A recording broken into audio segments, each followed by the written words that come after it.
नमस्कार दोस्तों हम बात कर रहे हैं संत कबीरदास जी के दोहों के ऊपर। ज्ञान का सार यूट्यूब चैनल में आप सभी भाई बहनों का स्वागत है।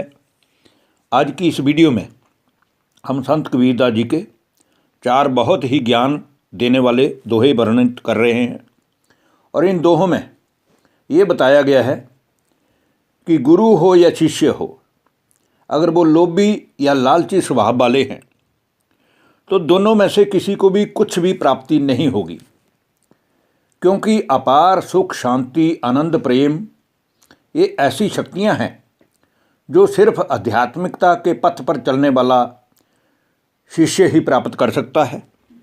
और आध्यात्मिकता के पथ पर चलने के लिए हमें काम, क्रोध, लोभ, मोह, अहंकार, ईर्ष्या, नफरत, बैर, विरोध इन सभी बुराइयों को त्यागना होगा। तो आइए आज की वीडियो का प्रथम दोहा शुरू करते हैं, जिसमें संत कबीरदास जी कहते हैं, गुरु लोभी शिष्य लालची, दोनों खेलें दाव। गुरु लोभी और शिष्य लालची दोनों खेलें दाव, दोनों बूढ़े बापुरे चढ़ी पाथर की नाव। अर्थात जहाँ गुरु लोभी स्वभाव का है कि मेरे शिष्य बढ़ जाएं, मेरी आजीविका में वृद्धि हो जाए, और शिष्य लालची स्वभाव के हैं और अपना स्वार्थ सिद्ध करने के लिए कपट का दाव खेलते हैं, उनका कदापि भी इस संसार में कल्याण नहीं हो सकता। वे दोनों ही जैसे कि अज्ञान रूपी पत्थर की नौका पर सवार होकर एक ना एक दिन इस भव सागर में अवश्य ही डूब मरेंगे, क्योंकि जो गलत संगति और गलत रास्ते पे चलेगा या जिसका सिर्फ अपना कल्याण करने का ही भाव है, वो कभी दूसरों का कल्याण करने के निमित्त नहीं बन सकता। अब आज की वीडियो का दूसरा दोहा, जिसमें संत कबीरदास जी कहते हैं कि बंधे को बंधा मिला, छूटे कौन उपाये। बंधे को बंधा मिला, छूटे कौन उपाये, कर सेवा निर्बंध की, और पल में लेत छुड़ाए। अर्थात जो स्वयं ही बंधा हुआ है, जो माया जालों में जकड़ा हुआ है, जो बुराइयों और व्यसनों में पड़ा हुआ है, और उसे दूसरा भी बंधा हुआ ही अगर मिल जाता है तो वह किस प्रकार से बंधन मुक्त हो सकता है, ये बड़ी विचार करने योग्य बात है। इसलिए सभी प्रकार के बंधनों से मुक्त करने के लिए केवल एक सच्चे सतगुरु परमात्मा की ही शरण में आओ, जो पल भर में अपने ज्ञान की शक्ति से तुम्हें बंधन मुक्त भी करा सकते हैं और अपार आनंद, शांति, सुख का अनुभव भी करा सकते हैं। अब आज की वीडियो का तीसरा दोहा, जिसमें संत कबीरदास जी कह रहे हैं, कहें कबीर तजी भरम को, नन्हा हैब कर पीब। कहें कबीर तजी भरम को, नन्हा हैब कर पीब, तजी अहम गुरु चरण गहूँ, जम सो वाचै जीव। अर्थात संत कबीरदास जी का कहना है कि हम संसार में भ्रमित हैं।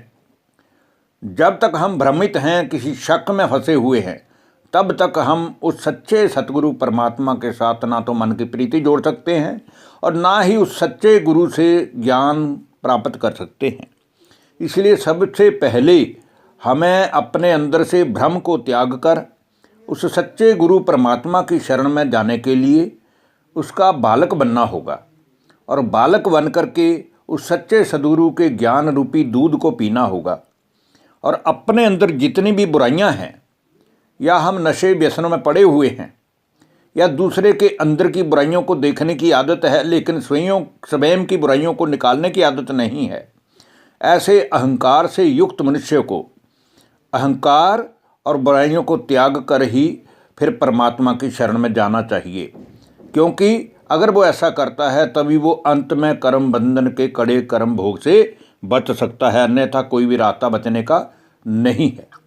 और आज की वीडियो का अंतिम दोहा, जो कि चौथा दोहा है, जो कि बड़ा ही ज्ञानवर्धक दोहा है। परमात्मा की सारी महिमा इस दोहे में समाई हुई है।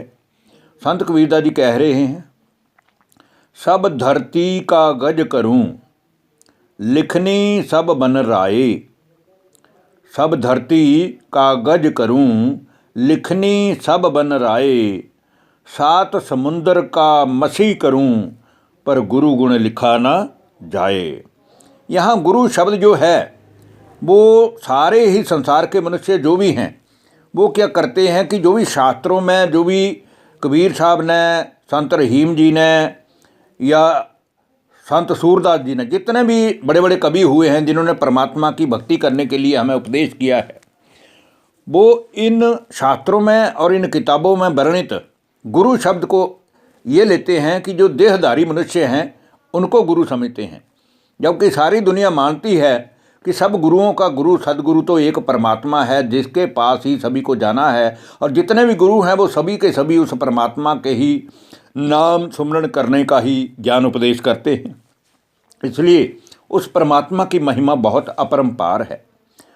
अब इसमें ये संत कबीरदास जी कहते हैं कि सारी ही धरती को अगर मैं कागज़ बना लूँ और पूरे का पूरा संसार, अगर ये जो जंगल है इस जंगल की मैं कलम बना लूँ और सातों समुद्रों का पानी जो है उसको मैं स्याही बनाऊँ, तो भी जो उस परम पिता परमात्मा की अपार शक्तियाँ हैं, अपार गुण हैं, जो सारी आत्माओं का पिता है, जिसका नाम परम आत्मा है, उसकी महिमा हम तब भी नहीं लिख सकते।